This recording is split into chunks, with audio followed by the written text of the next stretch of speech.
Hello and good morning. This is Lovebomb coming to you from my room in the great state of Texas. It's been a while since I've made a video. It is 1:14 a.m., May the 20th, 2021. And I just want to say I am so sorry for being gone for so long.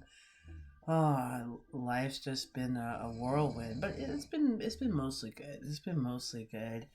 I started some treatment on my psoriasis, but there's one medication that I'm hesitating taking because it's supposed to knock my immunity back. It's been, gosh, like over a month since I've been fully vaccinated. So, yeah, I mean, I should have antibodies by now. I haven't tested to check, but I just have some reservations. And one thing I've learned from life, and especially from my experience dealing with the ex-husband, is that you should definitely ask questions. You should never take anything at face value. That does not mean that I think I am smarter than someone who went to medical school and has been practicing for several years, but I want to do a risk assessment and see whether I want to go forward with the medication or not. It's easy to just to trust in an established authority figure, but it's also very important to do some critical thinking and think for yourself and have independent thoughts, seek a second opinion.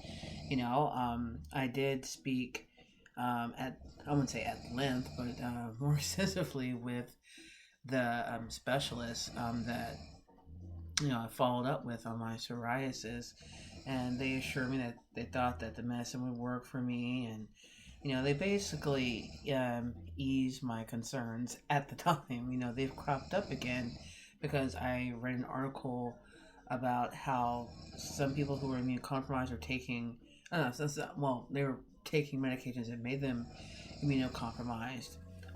They were showing weaker immune responses to the COVID-19 vaccine. So, yeah, I'm pretty sure we're going to need a booster shot in several months. So, I don't want to be on something and then totally stop it because of a weaker immune response or have to mix and match and so yeah, I'm trying to see if the sun will clear up my spots. If not, I'm gonna have to seriously consider taking this methotrexate or whatever.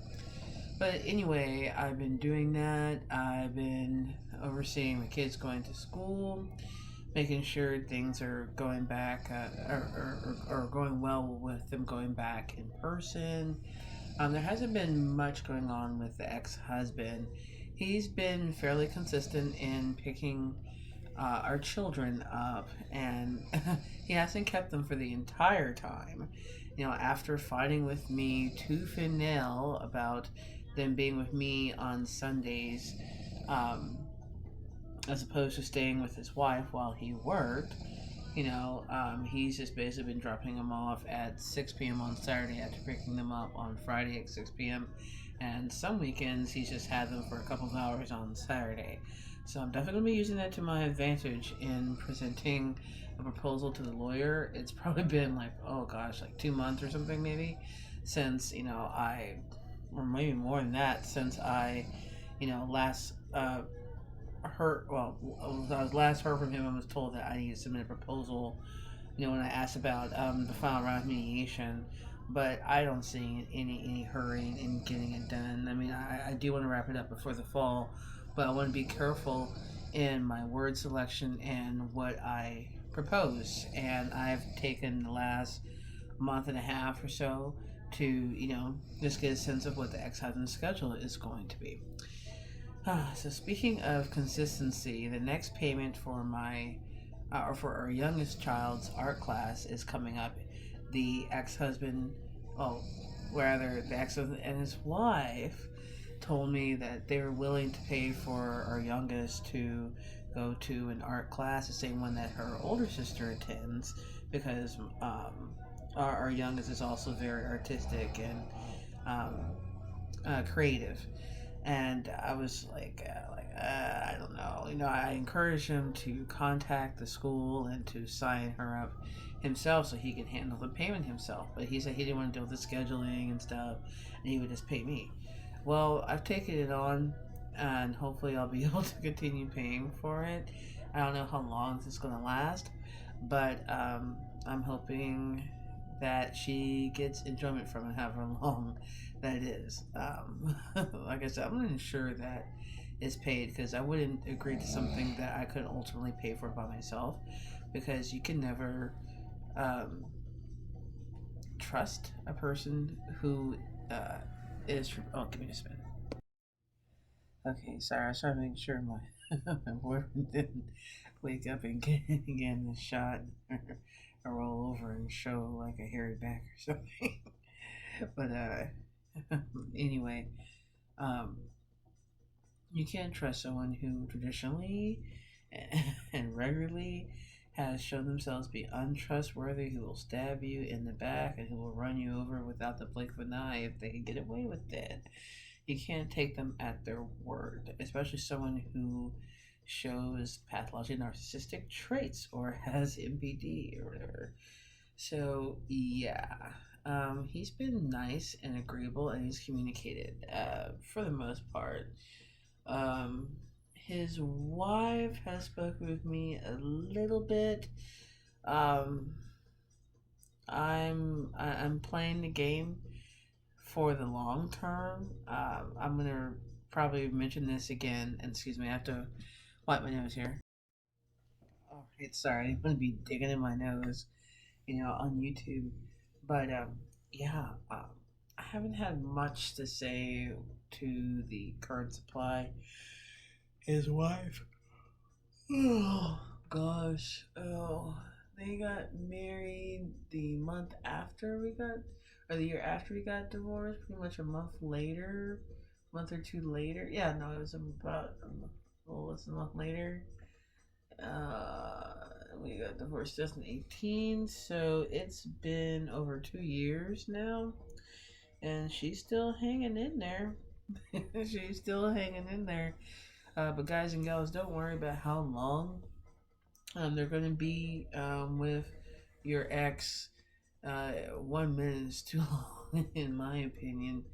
But one thing I want to convey is that it's really important to take the higher road. I used to be of the mind, oh, you gotta hold them accountable, you can't let them get away with this and that. But I mean, that just takes a lot of energy, and you gotta save it for what's really important. Now, if they are actually harming your child in any sort of way, then yeah, you do need to hold them accountable. But let's just say they are consistently late, with drop off or pickup, just document it and let it go. Try to work around it if you can, if you need to address it, but address it in a matter of fact way, like, hey man, or hey, so and so, I understand,